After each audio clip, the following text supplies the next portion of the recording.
The blood on her dress told Harrison Anders he was already too late, but the faint rise and fall of her chest made him drop to his knees beside her crumpled form in the dirt of his northern Texas property. The summer heat of 1878 beat down mercilessly as he pressed 2 fingers to her throat, feeling for a pulse that came threadbare and weak. Her dark hair spread across the dusty ground like spilled ink, her face pale beneath a layer of grime and sweat. Harrison slid his arms beneath her, lifting her carefully, noting the tear in her sleeve and what looked like rope burns around her wrists. She was light, too light, and as he carried her toward his ranch house, her eyelids fluttered. Those eyes, when they opened, were the color of storm clouds over the prairie, gray and deep and frightened. They focused on his face with difficulty, and her cracked lips parted. "Thank you," she whispered, the words barely audible before her eyes rolled back and she went limp in his arms. Harrison kicked open the door to his house and laid her on his bed, the only bed in the small ranch house he had built with his own hands 3 years prior. He moved quickly, fetching water from the pump and clean cloths from the trunk his mother had packed when he left Kansas City.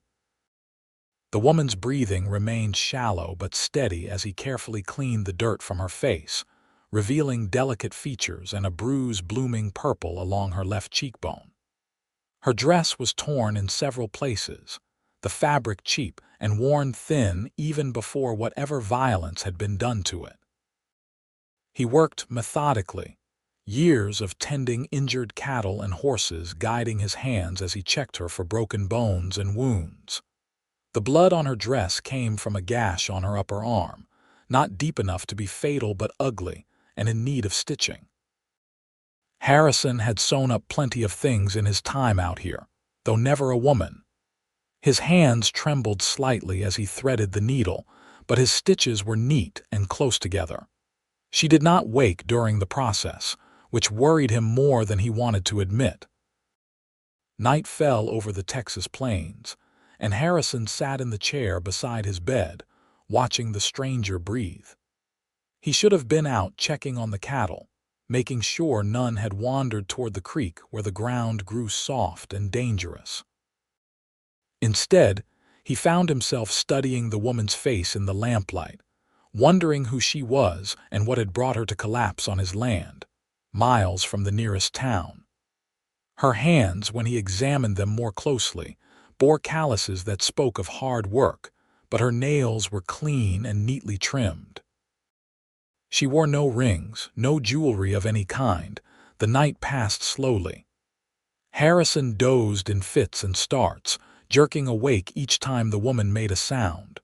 Toward dawn, she began to mumble, her head tossing from side to side. He dampened a cloth and pressed it to her forehead, speaking in low, soothing tones the way he might to a spooked horse. "Easy now. You are safe here. Nobody is going to hurt you." Her eyes opened as the first light of morning crept through the window. This time they were clearer, more focused, and they fixed on his face with an intensity that made his breath catch. "Where am I?" Her voice was hoarse, strained. "My ranch, about 15 miles north of Red River Station in Texas. I am Harrison Anders. I found you collapsed on my property yesterday afternoon." He offered her water, supporting her head as she drank greedily. "Easy, not too fast." She fell back against the pillow, her breathing labored from even that small exertion. "How long have I been here?" "Near about 18 hours now." "You have been unconscious most of that time." Harrison set the cup aside. "I had to stitch up your arm. What happened to you?" The woman's eyes filled with tears that she blinked back furiously. "I do not even know your name, and you are asking me to tell you my darkest moments. You know my name." "I just told you." Harrison kept his voice gentle. "But you are right. You do not owe me your story. I just want to help if I can." She studied him for a long moment, those gray eyes searching his face for something. Whatever she found there must have satisfied her because she let out a shaky breath. "Penelope Owens. I was traveling with a man I thought was taking me to a teaching position in Fort Worth. He said he was a friend of my late father. He was not. Harrison's jaw tightened. Did he hurt you? He tried. Penelope's voice hardened. I managed to get away when we stopped to water the horses. I ran and I kept running. I do not know how long. The sun was so hot and I had no water. I remember thinking I just needed to rest for a moment, just a moment, and then I would keep going. Her hand moved to her arm, fingers touching the bandage there. You saved my life. You saved yourself by getting away from him. Harrison stood, suddenly uncomfortable with the gratitude in her eyes. You should rest more. I will make some breakfast. When you are stronger, we can figure out what to do next. He escaped to the kitchen area, building up the fire in the stove and setting coffee to boil.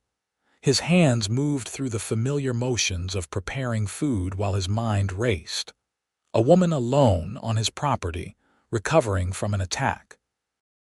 The nearest town with a proper sheriff was 40 miles south.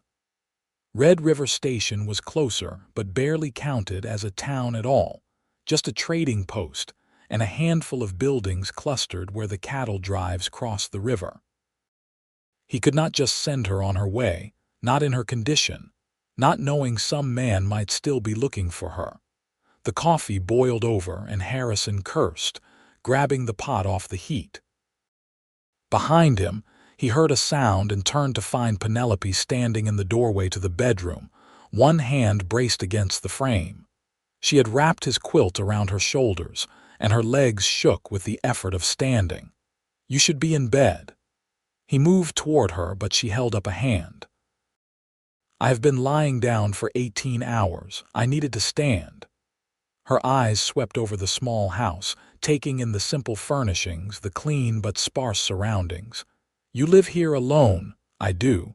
Have for 3 years now. Harrison poured coffee into 2 tin cups. It is not much, but it is mine. Built it myself after I bought the land. Penelope made her way slowly to the table, sinking into one of the 2 chairs with obvious relief. She accepted the coffee gratefully, wrapping both hands around the warm cup. It is more than I have. Everything I owned was in the wagon with that man. My clothes, my books, the money I had saved. Her voice broke on the last word, and she took a sip of coffee to cover it. We can report it to the law. Get your things back. And say what? That I was foolish enough to trust a stranger. That I got into his wagon willingly. Penelope shook her head. You know as well as I do how that will go. They will ask what I did to encourage him. They will say a decent woman would not have been traveling alone with a man she was not married to. The bitterness in her voice suggested she had experience with such attitudes. Harrison could not argue because she was right. He had seen the way the law treated women who came forward with such accusations, the way towns turned their backs on victims while the perpetrators walked free. Then what will you do? I do not know. Penelope met his eyes over the rim of her cup. I have no money, no belongings, nowhere to go. The teaching position was a lie, and even if it was not, I have no way to get to Fort Worth now. The silence stretched between them, broken only by the crackling of the fire and the whistle of wind through the cracks in the walls. Harrison scrambled eggs in a pan, his mind working through the problem.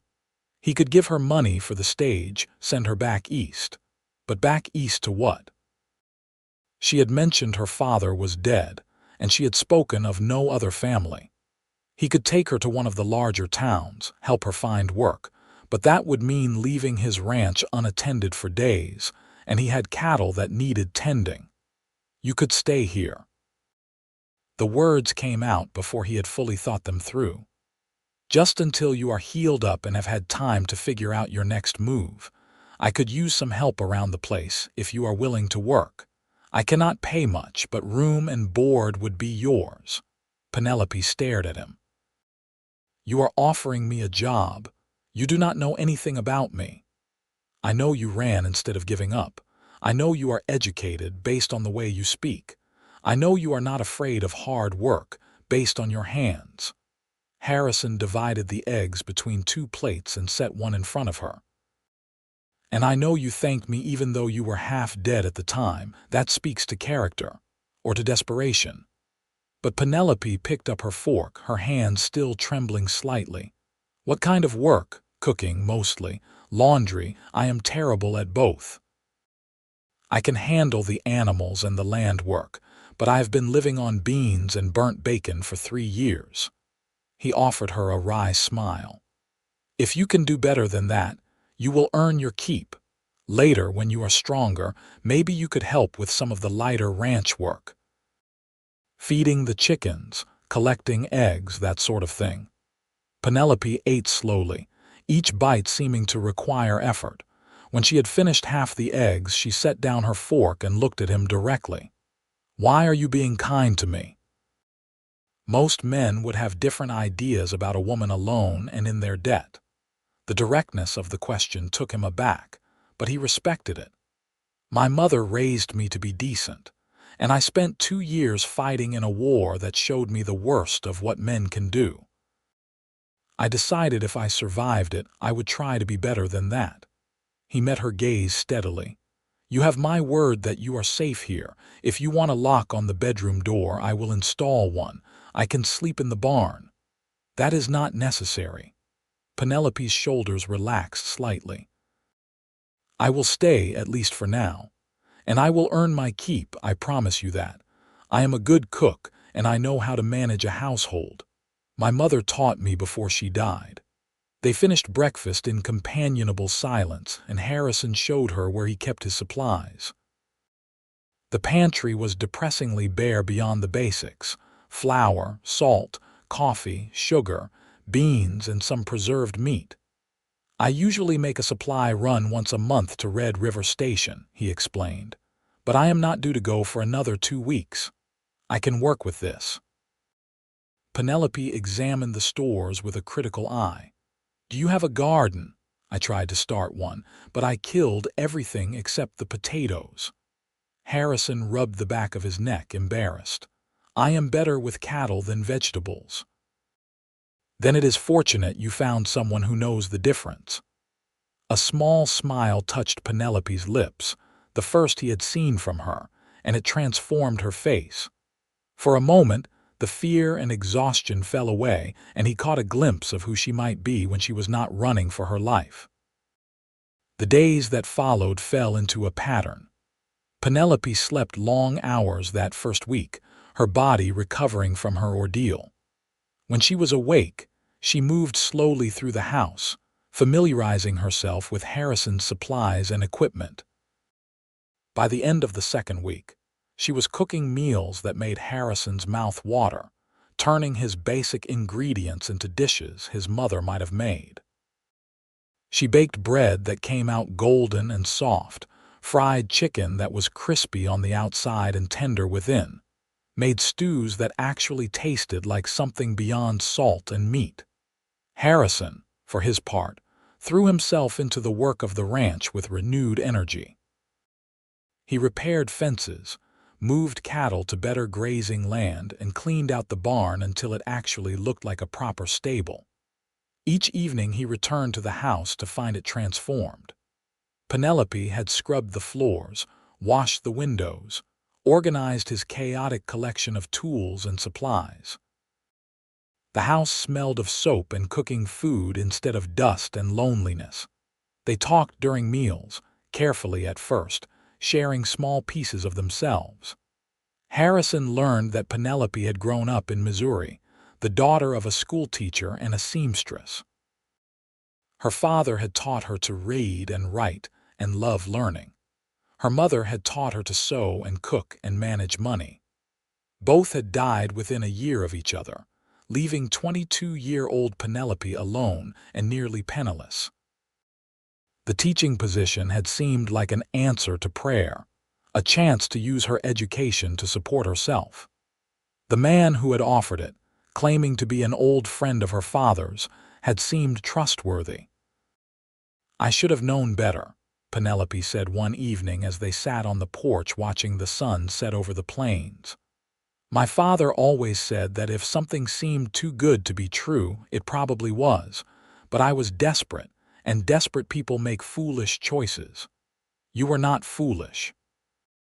You were hopeful. There is a difference.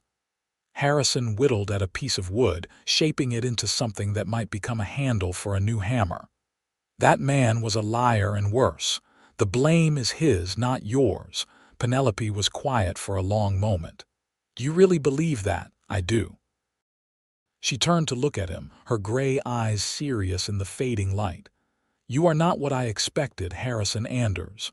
What did you expect? Someone harder, I think. More rough. You are a cowboy living alone on the Texas plains, but you quote your mother and you believe women when they tell you they have been wronged. That is unusual. Harrison set down his knife and wood. My mother is the strongest person I have ever known. My father died when I was 12, and she raised 3 sons on her own, working as a laundress and taking in sewing. She taught us that strength is not about dominating others. It is about standing up for what is right even when it is hard. He paused, remembering. When the war came, I saw men who thought strength meant cruelty. I saw what they did to the weak, to prisoners, to civilians. I decided I never wanted to be that kind of man. Which side did you fight for? Penelope asked quietly. The Union. I was 17 when Fort Sumter fell, and I believed in keeping the country together. Believed in ending slavery. Harrison's hands clenched into fists. But war is not clean like that. It is not heroes and villains. It is mud and blood and boys screaming for their mothers as they die. I came out here after it ended because I needed space from all of it, needed to build something instead of destroying. Penelope reached out slowly and covered one of his fists with her hand. Her touch was light, tentative, but it sent warmth spreading up his arm. Thank you for telling me that. I know it could not have been easy. Harrison looked down at her small hand resting on his and felt something shift in his chest. Over the past weeks, he had grown accustomed to her presence in his house, to the sound of her humming as she worked, to the sight of her hair coming loose from its pins as she cooked. He had noticed the way her eyes crinkled at the corners when she smiled, the way she bit her lower lip when she was concentrating. But he had kept those observations locked away, telling himself she was a guest, someone he was helping, nothing more. Now, with her hand on his and the last light of day turning her hair to fire, he could not deny what was growing between them. And judging by the way her breath had quickened, the way color rose in her cheeks, she felt it too. Penelope, he started, but she pulled her hand back, standing abruptly. It is getting late. I should clean up from supper. She hurried into the house before he could respond, leaving Harrison alone on the porch with the crickets and his tangled thoughts. After that evening, something changed between them. The easy companionship they had developed grew charged with an awareness that made Harrison hyperconscious of every accidental touch, every shared glance. He caught himself watching Penelope when she was not looking, admiring the graceful way she moved through the kitchen, the concentration on her face when she mended his shirts. More than once he looked up to find her watching him in return, and the heat in her eyes made his pulse race. A month after he had found her, Harrison took Penelope with him on the supply run to Red River Station. She protested at first, worried about being seen, but he convinced her that she needed better clothes than his oversized shirts and the tattered dress she had arrived in. They made the trip in his wagon, and Harrison used the opportunity to teach her about the land, pointing out landmarks and water sources, explaining how to read the sky for coming weather. Penelope absorbed it all with the same focused intelligence she brought to everything. She asked questions, good questions, about the cattle business and the challenges of ranching in Texas. Harrison found himself talking more than he had in years, opening up about his dreams for the ranch, his plans to expand his herd, his hope of eventually building a bigger house. "Why a bigger house?" Penelope asked as they crested a hill and saw Red River Station spread out below them, a collection of wooden buildings shimmering in the heat. "So I would have room for a family, if I am ever fortunate enough to have one." Harrison kept his eyes on the horses. "Gets lonely out here sometimes." "Yes," Penelope said softly. "I imagine it does." Red River Station was busy when they arrived, full of cowboys driving cattle north to Kansas. Harrison helped Penelope down from the wagon, very aware of his hands on her waist, the way she leaned into him slightly as her feet touched the ground. They went to the general store first, where Harrison bought fabric for dresses and the necessary supplies Penelope would need to make them. The storekeeper, a heavy-set man named Morton, gave Penelope a long look that Harrison did not like. "New to these parts, miss. I am staying at Mr. Anders' ranch," Penelope said, her chin lifting slightly. "That's so." Morton's eyes flickered between them, and Harrison could see him drawing conclusions. "Well, it is none of my concern what folks do out on their own land." "No," Harrison said flatly, meeting the man's gaze. "It is not." They left the store with their supplies, and Harrison could feel Penelope's tension in the set of her shoulders. "People are going to talk," she said as they loaded the wagon. "A single woman living with a single man. It does not matter that nothing improper is happening. They will assume the worst." "Let them assume what they like. The truth is between you and me, and that is all that matters." But Harrison knew she was right. Reputation mattered in these small frontier communities, and Penelope's was precarious at best. An unmarried woman living with an unmarried man would be labeled a fallen woman regardless of the actual circumstances. They ate a quick meal at the station's only restaurant before heading back to the ranch. The ride home was quieter than the ride there, both of them lost in thought.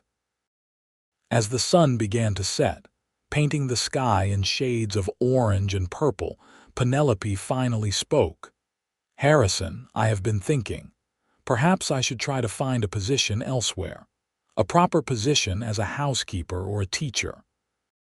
Somewhere I could live in town, where there would be no questions about impropriety." The suggestion hit Harrison like a physical blow. The thought of Penelope leaving, of going back to his empty house and burnt meals and silence, filled him with a dread that had nothing to do with practicality and everything to do with the feelings he had been trying to ignore. "Is that what you want?" he asked, his voice rougher than he intended. "I do not know what I want." Penelope twisted her hands in her lap. "I am grateful for everything you have done for me. You saved my life, gave me a place to recover, treated me with kindness and respect. But I cannot stay forever, living on your charity. I need to build a life for myself." What if it was not charity? The words came out before Harrison could stop them. He pulled the wagon to a halt and turned to face her. "What if you stayed because you wanted to? Because you were building a life, just not the one you expected?" Penelope's eyes widened. "Harrison, what are you saying?" "I am saying that I have gotten used to having you around. More than used to it. I like coming home to find you there. I like hearing you sing while you work, and the way you laugh at my terrible jokes, and how you always have an opinion on everything even when I do not ask for it." He took a breath, his heart pounding. "I am saying that somewhere between finding you collapsed on my land and now, I have fallen in love with you, Penelope Owens." The silence that followed was deafening. Penelope stared at him, her face pale in the twilight. Harrison's stomach sank as the seconds stretched on and she said nothing. "I am sorry," he said finally. "That was too much, too fast. You are still recovering from a terrible experience, and here I am adding pressure. Forget I said anything." "I cannot forget it." Penelope's voice trembled. "And I do not want to." Harrison, I have been trying so hard not to feel this way, not to let myself hope. You have been so good to me, and I did not want to presume, did not want to think that your kindness meant anything more than simple decency. It started as decency, Harrison admitted, but it became something else. Probably around the third time you made me laugh, or maybe the first time I came home to find you had reorganized my entire life and made it better. I do not know exactly when it happened, but it did. Penelope reached across the space between them and took his hand. I love you too. I think I started falling for you when you offered to put a lock on the bedroom door to make me feel safe. No one has ever cared about my safety like that, my feelings, my comfort. You saw me at my worst, broken and bleeding and terrified, and you never once made me feel like a burden. Harrison squeezed her hand, barely daring to believe what he was hearing. You mean it. I mean it. She smiled, and it was like the sun coming out. I love you, Harrison Anders. I love your kindness and your strength and the way you always try to do the right thing even when it is hard. I love that you cannot cook to save your life, and that you talk to your horses like they are people, and that you built this whole life for yourself out here with nothing but determination and hope. He kissed her then, unable to resist any longer. It was a gentle kiss, tentative, his hand cupping her face as though she were something precious that might break. She kissed him back with a hunger that matched his own, her fingers tangling in his hair. When they finally broke apart, both breathing hard, Harrison rested his forehead against hers. Marry me, he whispered. Not because of what people might say and not because you owe me anything. Marry me because you want to build this life with me. Yes, Penelope laughed, the sound joyful and free. Yes, I will marry you. They made the rest of the journey home with Harrison's arm around Penelope's shoulders and her head resting against his chest. The stars came out above them, brilliant and infinite, and the night air was cool after the heat of the day. When they reached the ranch, Harrison carried their supplies inside and then pulled Penelope into his arms again, kissing her with all the pent-up longing of the past weeks. We should do this properly, he said when they came up for air. I want to marry you as soon as possible, but we need a preacher for that. There is one who comes through Red River Station once a month. He should be there again in 2 weeks. 2 weeks. Penelope traced the line of his jaw with her fingertips, her touch sending shivers down his spine. That seems like a very long time. It does. Harrison caught her hand and pressed a kiss to her palm. But we have waited this long. We can wait a little longer to do things right. Those 2 weeks were the longest of Harrison's life. He and Penelope existed in a state of constant awareness, stealing kisses when the work allowed, holding hands across the table during meals. Penelope used the fabric they had bought to make herself 2 new dresses, and Harrison spent his evenings watching her sew, marveling that this woman, this wonderful, strong, intelligent woman, had agreed to marry him. They talked about everything during those weeks, sharing their hopes and fears and dreams. Penelope told him about her childhood in Missouri, her parents' love story, her dreams of teaching children and making a difference in their lives. Harrison told her about growing up in Kansas City, about his brothers who had both moved to California after the war, about the nightmares he still sometimes had from his time in uniform. I want you to know all of me, he said one night as they sat on the porch, her hand in his. The good parts and the broken parts. I want you to know what you are getting into. I already know, Penelope said. I see you, Harrison, all of you, and I love what I see. They made the trip to Red River Station on a Saturday morning, both dressed in their best clothes. Harrison wore the suit he had not touched since he left Kansas City, carefully preserved in his trunk. Penelope wore the nicer of her 2 new dresses, a simple but elegant design in deep blue that brought out the color of her eyes. She had pinned her dark hair up, and Harrison thought she was the most beautiful thing he had ever seen. The preacher, a weathered old man named Reverend Cole, agreed to perform the ceremony in the small church that served Red River Station. There were no guests, just the Reverend, the storekeeper Morton and his wife serving as witnesses, and the two of them. But when Harrison took Penelope's hands and spoke his vows, promising to love and cherish her for all his days, he meant every word with a fervor that shook him to his core. Penelope's voice trembled as she made her own promises, but her eyes were steady on his, full of love and trust and hope. When Reverend Cole pronounced them husband and wife, Harrison kissed her with all the joy and relief and love in his heart, not caring who was watching. They spent that night in the small hotel attached to the trading post, their first night as husband and wife.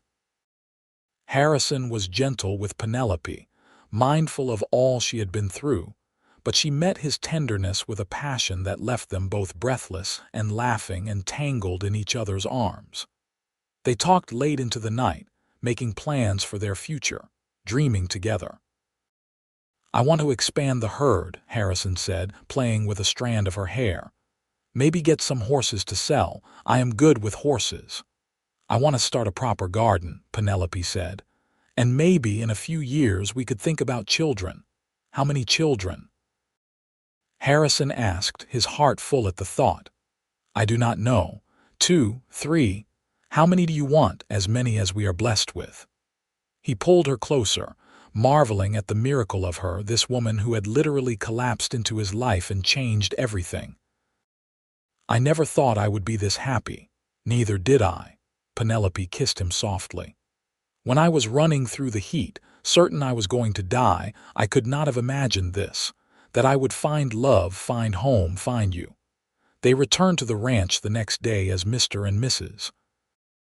Anders, and Harrison carried Penelope over the threshold with much laughter and several near drops. Their life together began in earnest then, a partnership built on love and respect and hard work. Penelope proved to be as capable with ranch work as she was with household tasks. She learned to handle the horses, to help with the cattle, to shoot a rifle straight and true. Harrison taught her to ride, and she took to it with the same determination she brought to everything else. Together they built the ranch into something more than Harrison had ever managed alone. Penelope's garden flourished under her care, providing them with fresh vegetables through the summer and preserves for the winter. She started raising chickens and selling eggs to Red River Station, bringing in extra income. Harrison expanded his herd and bought 2 young horses with good breeding that he trained and sold for a profit. The first winter of their marriage was harsh, with storms that kept them inside for days at a time. But Harrison found he did not mind being trapped in the small house with Penelope. They spent those long evenings reading to each other, playing cards, talking about everything and nothing. Penelope taught Harrison to cook a few simple dishes, and they laughed themselves silly over his repeated failures at making biscuits. "It is flour and water and fat," she said, wiping tears of laughter from her eyes as she examined his latest attempt, hard as rocks and burnt on the bottom. "How do you keep getting it wrong?" "I have a gift." Harrison grinned and pulled her into his lap. "I also have a wife who is excellent at making biscuits, so I do not need to learn." That is terrible logic. But Penelope kissed him anyway, and the biscuits were forgotten. Spring brought new life to the ranch. 2 of Harrison's cows gave birth, and Penelope helped him deliver one of the calves when the birth proved difficult. She was fearless, following his instructions without hesitation, her hands gentle on the struggling animal. When the calf finally slipped free, bawling and wet and perfect, Harrison saw tears in Penelope's eyes. "It is a miracle every time," she said, watching the mother cow lick her baby clean. "New life, new hope." That summer, Penelope missed her monthly cycle for the second time, and they both knew what it meant. Harrison was terrified and thrilled in equal measure. The thought of Penelope going through the dangers of childbirth filled him with a fear he had not felt since the war. But the thought of a child, their child, growing inside her was a joy beyond anything he had imagined. "Are you happy?" Penelope asked one evening as they sat on the porch, her hand resting on her still flat stomach. Happy does not begin to cover it. Harrison covered her hand with his. "But I would be lying if I said I was not scared too. I am going to be a father. What if I am terrible at it?" "You will not be terrible at it." Penelope squeezed his hand. "You are kind and patient and good. You will be a wonderful father." "What about you? Are you scared?" "Terrified," Penelope admitted. "My mother died in childbirth, did I tell you that?" "Not with me, but with a baby who would have been my younger sibling. Neither of them survived." Her voice shook. "But I want this baby, Harrison. I want our family. So I am going to believe that everything will be fine. It will be fine." Harrison said it with more confidence than he felt, pulling her close. "I will make sure of it. We will get the midwife from Red River Station when your time comes, and I will be right there with you every moment." As Penelope's pregnancy progressed, Harrison found himself overwhelmed with protectiveness. He insisted she do less of the heavy ranch work, taking on extra tasks himself. Penelope protested at first, arguing that she was pregnant, not fragile, but eventually she accepted his help with good grace. She spent more time on the household tasks and the garden, which grew more abundant than ever under her care. They made trips to Red River Station every few weeks so the midwife, a capable woman named Mrs. Dutch, could check on Penelope's progress. Each time Mrs. Dutch pronounced everything normal and healthy, Harrison felt some of his fear ease. The town had accepted their marriage readily enough, and several of the women befriended Penelope, offering advice and support about the pregnancy. Fall came again, painting the plains in shades of gold and rust. Penelope's belly swelled, and she bloomed with pregnancy, her face glowing with health and happiness. Harrison built a cradle during the long evenings, carving it from oak and sanding it until it was smooth as glass. Penelope sewed tiny clothes, her face soft with wonder as she held up each small garment. "A person is going to wear this," she said, showing Harrison a miniature shirt. "A person we made together. It does not seem real. It seems very real to me every time you cannot reach your own feet." Harrison ducked the pillow she threw at him, laughing. The baby came on a cold November night, 3 weeks before they expected. Harrison woke to find Penelope gripping his arm, her face pale and strained. "It is time," she said, and the fear in her eyes made his heart clench. He rode to Red River Station faster than he had ever ridden in his life, waking Mrs. Dutch and bringing her back to the ranch while Penelope labored alone. The guilt of leaving her, even for the necessary time it took to fetch help, ate at him. When they returned, he found Penelope pacing the bedroom, one hand pressed to her back. "You came back," she said when she saw him, and the relief in her voice broke his heart. "Did you think I would not?" "I do not know what I thought. The pain makes it hard to think." She gasped as another contraction hit, and Harrison helped her to the bed, feeling useless and terrified. Mrs. Dutch took over with brisk efficiency, examining Penelope and declaring that the baby would be here before morning. The hours that followed were the longest of Harrison's life. He held Penelope's hand while she labored, wiping her face with cool cloths, murmuring encouragement even as his own fear threatened to choke him. She was so strong, his wife, bearing the pain with a determination that awed him. But as the night wore on and she grew more exhausted, he saw the shadow of fear growing in her eyes. "I cannot do this," she gasped at one point, her whole body shaking. I cannot, it is too much. You can. Harrison held her face between his hands, making her look at him. You are the strongest person I know. You survived that man, survived the heat, survived everything life has thrown at you. You can survive this. We can survive this together.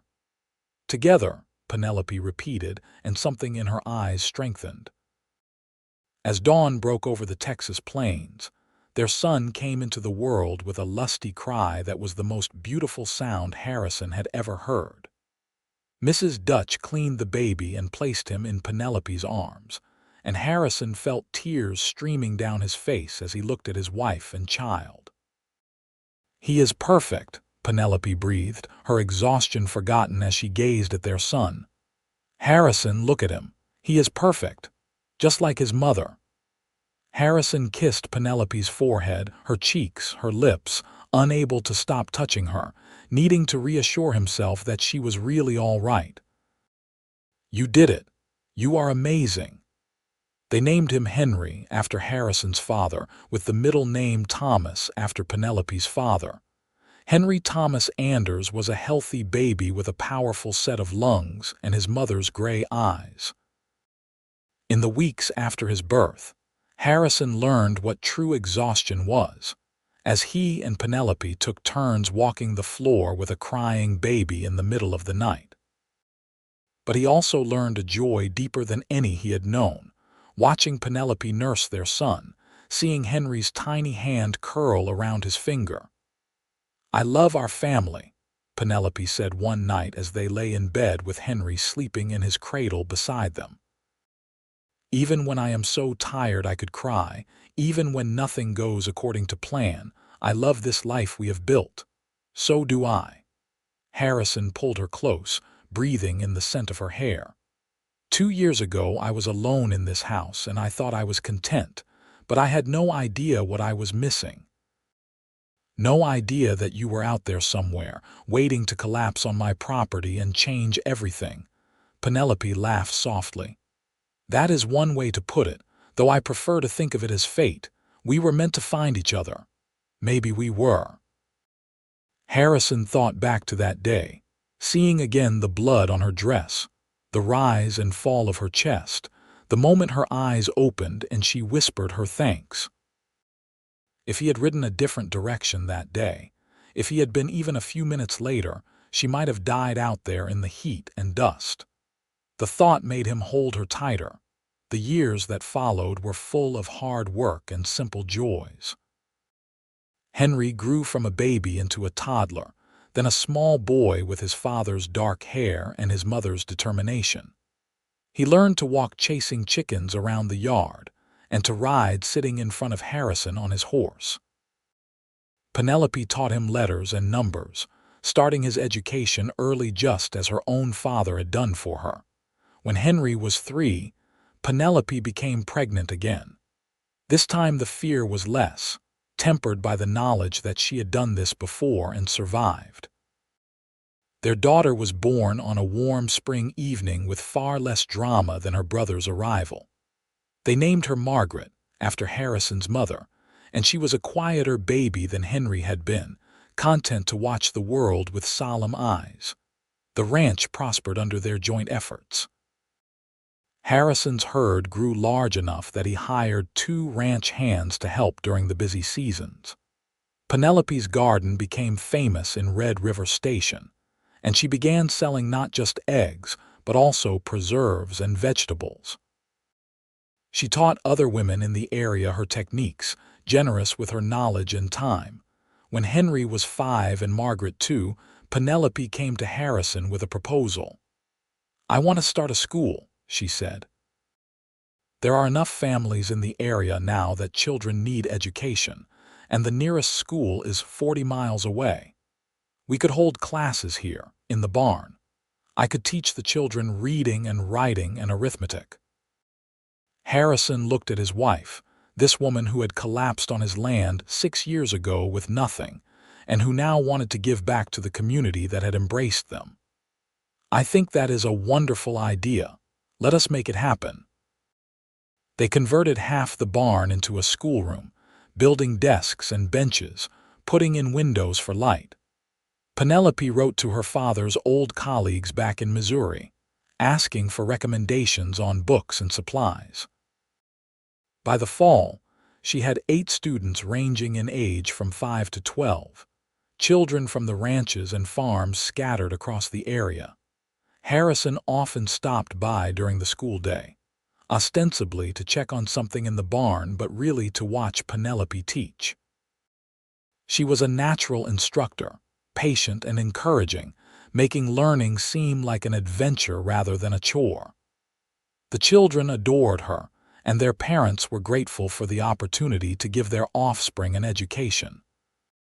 One evening, after the children had gone home and Harrison was helping Penelope clean up the schoolroom, she turned to him with a smile. "Do you remember what I told you that first night about wanting to be a teacher?" "I remember. That man who took me from Missouri, he promised me a teaching position, and it was a lie. But I ended up teaching anyway, in the place I was meant to be all along." She gestured around the schoolroom, at the slates covered in children's writing, the books stacked neatly on shelves. "Funny how life works out sometimes." "It is." Harrison pulled her into his arms. "That man tried to destroy you, but instead he led you to me, to this life, to these children you are helping. I would say that you won, Penelope Anders." "We won," she corrected. "Together." The years continued their steady march. Henry grew tall and strong, learning the ranch work from his father, inheriting Harrison's way with animals. Margaret proved to have her mother's intelligence and love of books, often found reading in quiet corners when she was supposed to be doing chores. 2 more children followed, twins that nearly gave Harrison a heart attack when Mrs. Dutch announced there were 2 babies in there. Joseph and James were born healthy and loud, keeping the entire household in a constant state of chaos for the first year of their lives. The ranch continued to prosper.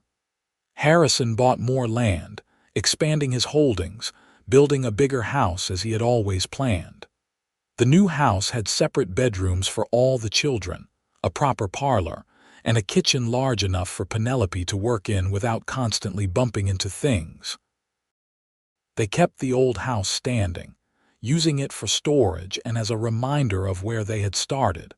On their 10th anniversary, Harrison took Penelope back to Red River Station, arranging for Mrs. Dutch to watch the children overnight.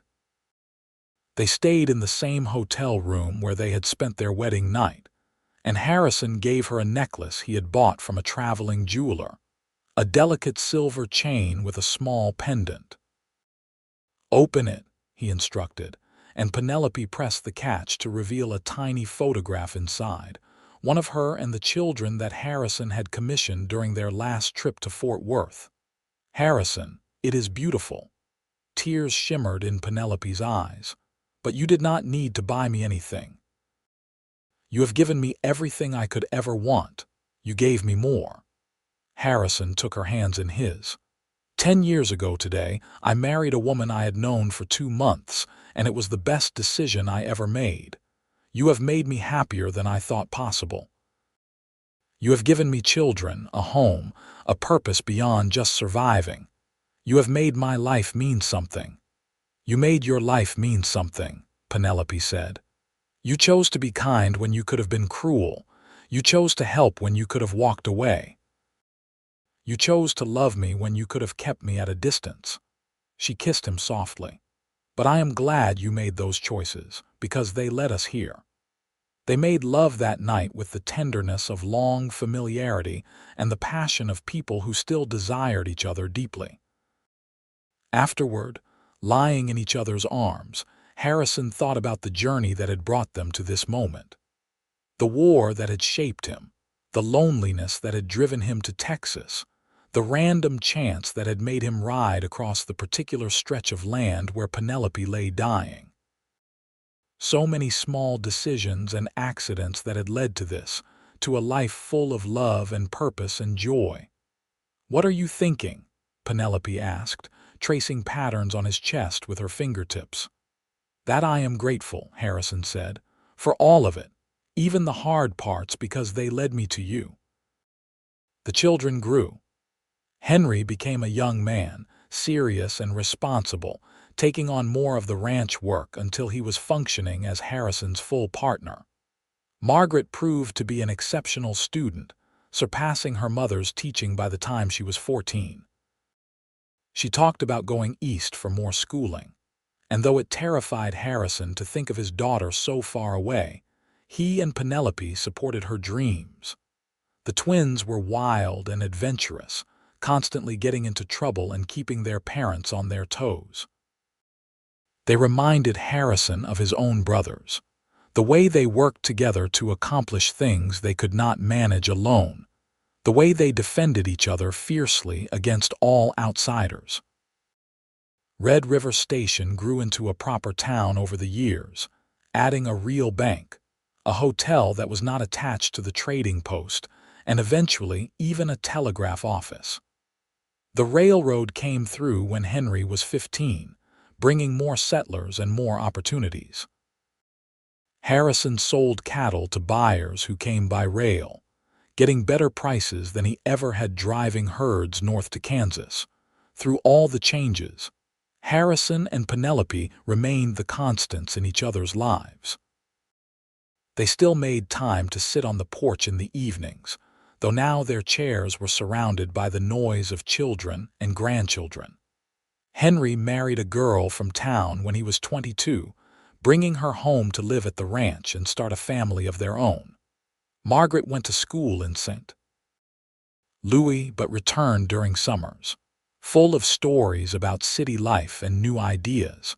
On their 20th anniversary, Harrison woke early to find Penelope already up, standing at the window of their bedroom looking out over the land. He came up behind her, wrapping his arms around her waist and resting his chin on her shoulder. "What are you thinking about?" he asked, the same question he had asked her countless times over the years. "About how far we have come," Penelope said. 20 years ago I was running for my life, certain I would die alone in the heat. Now I have a husband I love, 4 children who are healthy and strong, grandchildren on the way. I have a home, a purpose, a community. Sometimes it is so much happiness that I can barely contain it." "I know what you mean." Harrison turned her in his arms to face him. "But you deserve every bit of that happiness. You worked for it, fought for it, built it with your own 2 hands. We built it together," Penelope corrected, as she always did. "Everything good in my life I share with you." They renewed their vows that day in the little church in Red River Station, surrounded by their children and grandchildren and the community that had become their family. Reverend Cole was long gone, replaced by a younger minister, but the words were the same. Harrison spoke them with even more conviction than he had the first time, knowing now exactly what they meant, the weight and the joy of loving someone through decades of life. The twins left home to seek their fortunes when they turned 18, heading west to California, where Harrison's brothers had settled. They wrote regularly, full of enthusiasm about the opportunities in the growing state. Margaret accepted a teaching position in St. Louis and married a lawyer she had met there, a good man who loved her intelligence and spirit. Henry and his wife had 3 children of their own and built a house on the edge of the ranch property, close enough to help with the work but far enough for their own independence.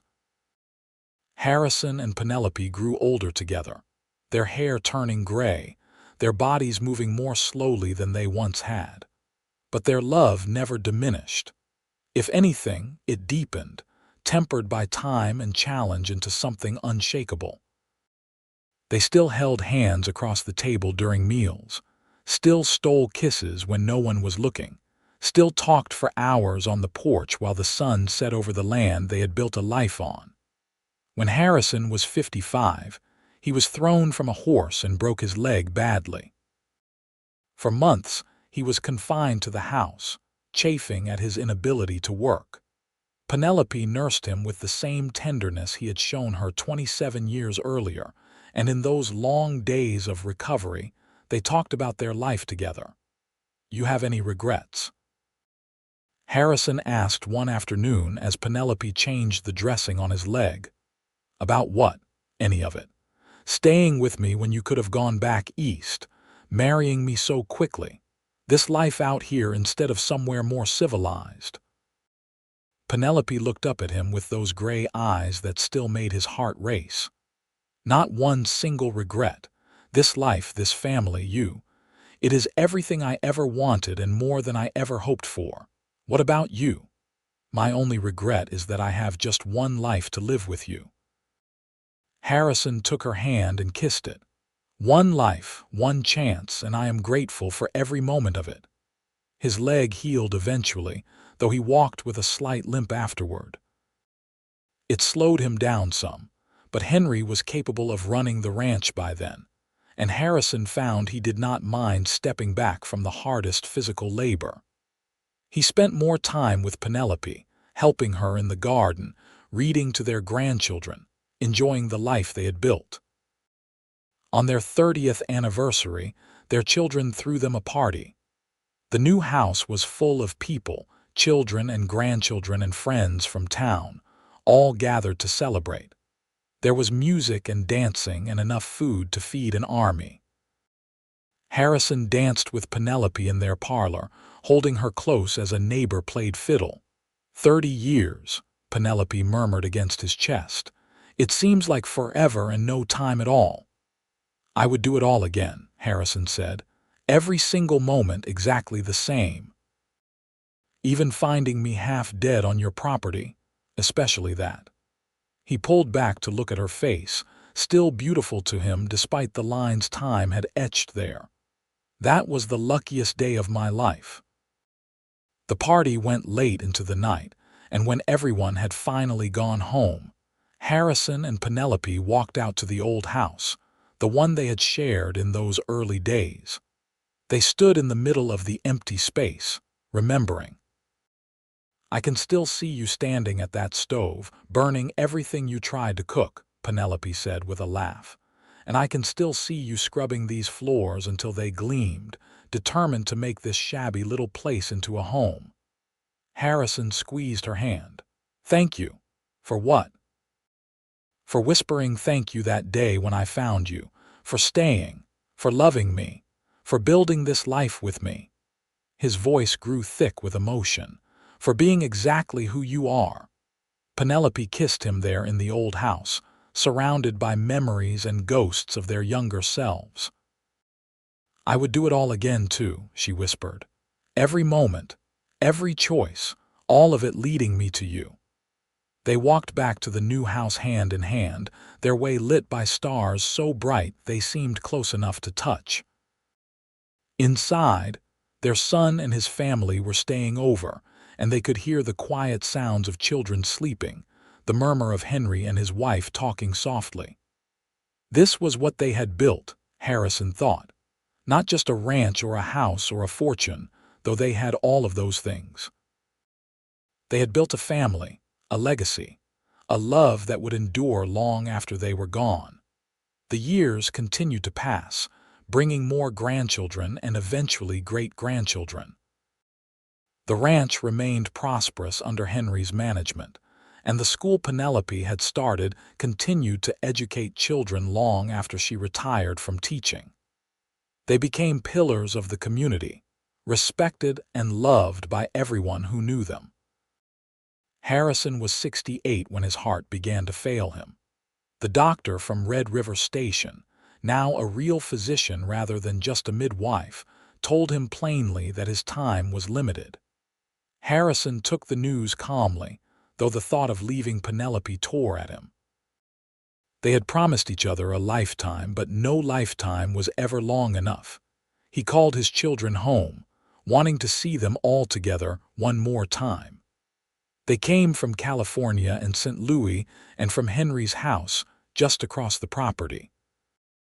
They gathered in the parlor of the house Harrison had built, and he looked at each of them, seeing Penelope's intelligence in Margaret's eyes, his own stubbornness in the twins' jaws, a blending of them both in Henry's steady presence. "I am proud of all of you," he told them. "You have grown into good people, and that is the greatest accomplishment of my life. Take care of your mother and take care of each other." Later, when the children had scattered to various rooms and bedrooms, Harrison lay in bed with Penelope curled against his side. She had not left his side all day, and he knew she would not leave it now. They had weathered everything together, and they would weather this too as much as they could. "I am not ready to let you go," Penelope said, her voice breaking. "I know that is selfish, but I am not ready. Neither am I." Harrison stroked her hair, the gray strands still beautiful to him. "But we have had 40 years, Penelope. 40 years of love and laughter and building something wonderful. Not everyone gets that. It is not enough. It will never be enough." "No," he agreed. "But it is what we have, and I am grateful for every moment of it." He tilted her face up to his.